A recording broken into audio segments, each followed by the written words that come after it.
in our careers we feel behind, or in our relationships, or whatever. A career or relationship, these are logistical things, right? Whereas on the other side, in the non-logistical, there is no body. Literally, your human body cannot go there because it's a physical thing, right? And therefore, everything that we do with the body is not there. It is not relevant, let's say, in that area of the spectrum of the self, of life, of the world, of the universe. And our confusion always lies in thinking that something logistical is also on the non-logistical side, thinking that something physical can impact the non-physical. And when we think of the true self, when we say, what is the true self? Am I my body? Am I my past? Am I other people's opinions about me? Am I my goals, my wishes, my desires, my regrets? Or my upbringing, my nationality, my age, my hair color? Am I these things? Or am I the awareness that perceives these things? The awareness without which I could not be aware of my body, of my relationships, of my career, of the house I live in, of my favorite color, of my taste preferences, of my dislikes, of my dreams, of my regrets, everything I'm ashamed of, everything I should have done better. None of this I can even perceive, let alone judge, good or bad or whatever. I cannot even know of these things without the true self. And that true self is what? Awareness. I am the simple, fundamental sense and reality of being, without which anything we do is not possible. And that awareness, that true fundamental sense of being, where does that lie? Is that physical? Is awareness just a physical thing? Or is it non-physical? Is it a logistical thing? Is it something we do, something we plan, something we service, something we use? Or is it a non-logistical? Is it that which discerns and makes use of all the logistical and physical things? This is always the questions we need to ask ourselves. And we, of course, need not and also should not get into this whole conversation that we're having right now in our heads when we're trying to do this, because that's when thoughts come in, and that's when little things can get out of hand. We can go into rabbit holes, right? But what we can do, simple thing, to have all of this conversation in one moment, is simply to ask, for example, when the thought comes, oh, I wonder if I'm behind in life, whatever that might mean, right? I wonder if I'm behind in life. One question: who is speaking right now? Who is speaking right now? Identify yourself. We want to know who we're talking to, right? So when this thought appears, we didn't make this thought, right? We didn't make it come about. We did not, before we had the thought, say, I want to have this thought now, and then we had the thought. No, the thought came in, and we can hang on to the thought. We can say, please stay as long as possible. We can do that. But if we don't do that, the thought also on its own goes away at some point, right? We never had a thought for 10 hours, for 10 days, 10 months, 10 years, however long you want to go. You never had a single thought where you cannot remember the time before you had it, right? There was always a time before the thought. There's no thought that we have now that we've always had. So the thought creates however it is created. It comes wherever it comes, and it goes wherever it goes. So the thought is not you. You are observing the thought. You're saying, I had this thought. This occurred to me. So whenever a thought comes to you, whenever a voice speaks to you, whenever something occurs to you, all you have to say, ask, is who is speaking right now.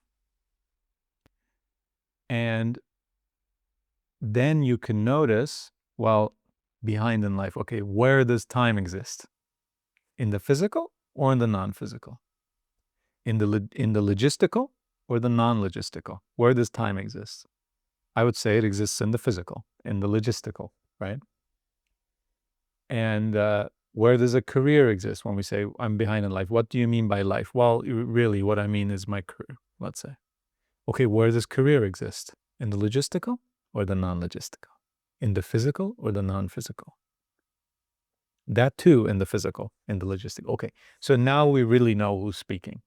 Who's speaking is this person, the personality, the image that goes to work and comes back and makes a living, or has a hard time making a living, or oh, now they're doing much better. Oh, now they're doing much worse.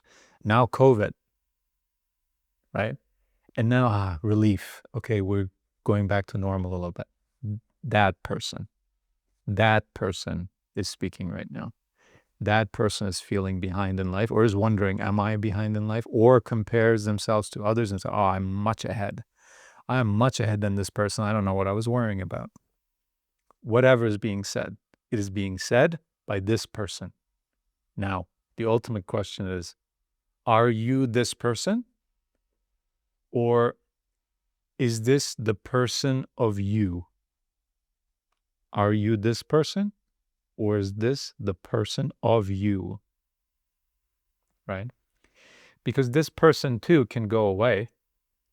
And in fact, does go away, right? When the career goes away and we've identified with the career. Some people, I mean, you can say, okay, that's just one of my identities. Some people lose their family, their careers, pretty much all of their body, right? The use of most of their body, their entire memory of what has been till then, and all, therefore, their goals, dreams, and desires and wishes in one day. There are people who this happens to. So now after that, is the person gone? You know, because the career is gone, the family is gone, the health is gone, this and that, the house, the memories, even everything is gone. So is there no one there anymore? Is it evaporated into air? No, the person is still there. And so the person of them went away or changed severely, or something almost insane happened to them, to that person. But the true self, the awareness, the being, the existence is still there. And then many people, this is an opportunity for so many people to say, wow, all these things I identified with, which were taken from me by accident, by war, whatever it is. Wow, I realize now that was never me, because I thought it was me, and now all that's taken away from me, but I am still here. I am. And so this is an opportunity to either say that, or to say, I've lost everything, and now I'm going to rebuild. Okay, I used to be this. Now I'm going to be this. Now I'm going to identify with this and this and this and this. So build a new identity. When you lose your identity, you can either build a new identity, or you can realize that that was never you, and then never build a new identity. Or, which is the most wonderful thing, I think, we can have a person of us, we can have a personality, we can have an image, we can have a little person running around, making a living, coming back home, getting frustrated that the fridge just broke, even though they just bought that 2 years ago, or the dog is sick, or no, wonderful, now I'm getting another dog. My dog's going to have a friend. All these things are occurring in this person's life, but at all times I am seeing the person, and I am never thinking that I, the awareness, the true self, the being without which nothing is possible, I am not thinking that I am this person. I am never saying I am this person. I'm saying this is the person, this little thing right here. Cute little thing, good little thing, okay? But it's just a little thing.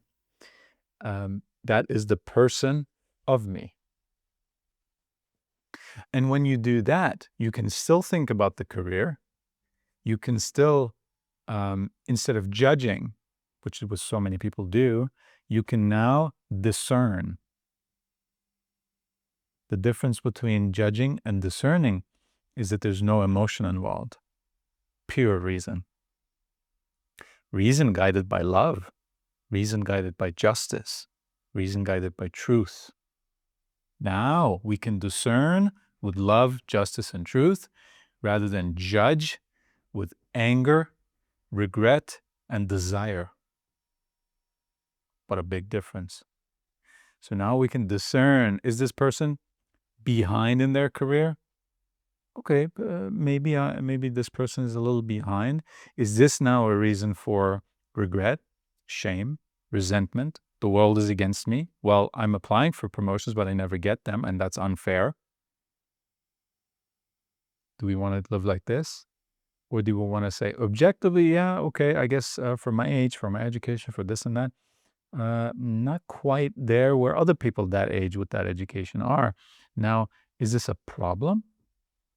No, to the true self, certainly not. But okay, we want to make more money. Absolutely fine. There's nothing wrong with that. And so what can we do? Let's discern what can we do rather than judge whom we can blame for this.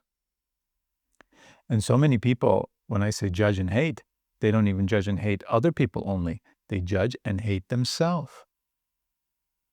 And this is where we get into that funny contradiction. Who is hating whom? When we say, I have so much disappointment, so much self-hate because I'm behind in life, behind in career, whatever. Who is hating whom? And now we know who's hating whom. The person is hating the true self. The awareness, the simple being, which has no opinions, which has no shame or regret or desires or wishes or judgments, but which is the source of every single action and emotion and thought. Source as in that which gives it life, not which sends us those emotions, but without which emotions and thoughts are not even possible. Without you existing, you cannot have a thought. Without you existing, you cannot have an emotion.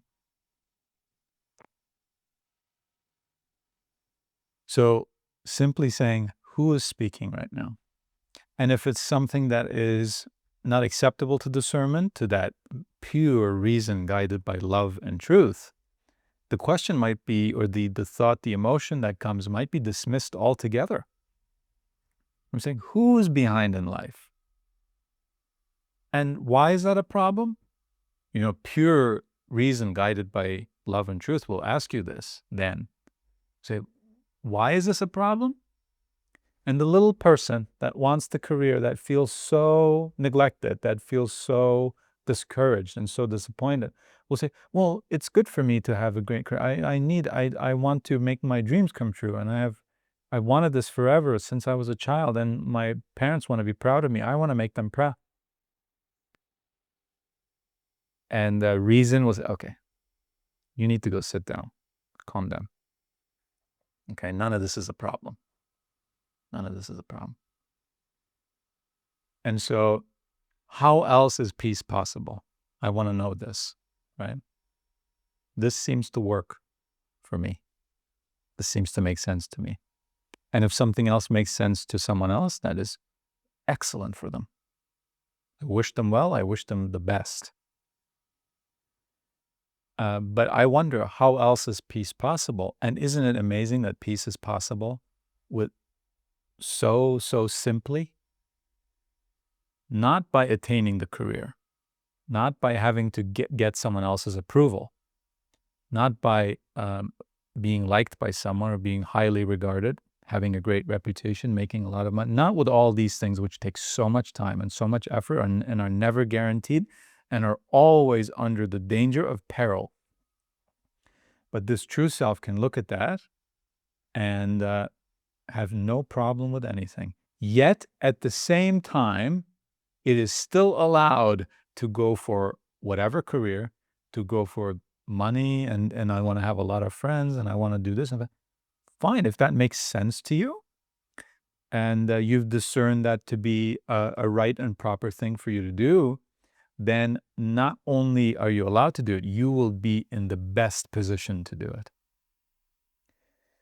without anger, without resentment, without frustration, without, blind desire that doesn't even let so many people sleep at night because of desiring of what they do not have, of what they cannot have so many times even. And so this is the most beautiful thing. Everything is allowed. Nothing needs to be suppressed. Nothing needs to be ignored. Nothing needs to be denied. Nothing needs to be hated or resented in any way whatsoever. Everything is still possible. And in fact, the person with this understanding, with this disposition, is the one, in my opinion, the one who has the highest chances of attaining anything, any desire, any career, any whatever. But again, they're not going to need it. They're just going to say, this is the right and proper thing to do. I have so many years on this earth, and I have a body. I have certain resources. I have a certain amount of time. This is what I want to put that towards. I think it's a good thing to do. Go ahead, by all means, and find other aware people with this understanding, perhaps. This would be a delight, wouldn't it? To that person even, to come in contact through what they do on this earth with other aware people. I mean, what a wonderful thing. Yet still, this does not make the true self better. And if things don't go the way that this person wants, it does not make the true self worse. Peace always. Peace never as something that has to be attained. Peace never as something that has to be achieved, proven, be worthy of. No, peace is your birthright. And I say birthright only because I find that to be the grandest word possible for entitlement. But it is not even only a birthright, it is something we already have. We are sitting on it. We cannot do anything without the ground of peace, the ground of being, this effortless thing that our very existence, awareness, is sitting on. Without it, it would have no ground to operate on, good or bad. And so this is what we're trying to gain the vision of here. If we're trying to do anything, if we lack anything, it is this vision. And we're not the first people to do this either. So I don't even know what we are so afraid of. I don't even know what we think we cannot do and why we can't do it. Everyone's doing this. Everyone's who is coming in contact with this and says, I recognize this as truth. This is connecting with me, and I'm going to give it my time. I'm going to give it certain resources. I'm going to make it my own. I'm going to find my own personal connection to it. These people have it. If you give yourself to it like this, it is waiting to come, and it cannot wait to come and be you, fill you up. But we have to empty ourselves first.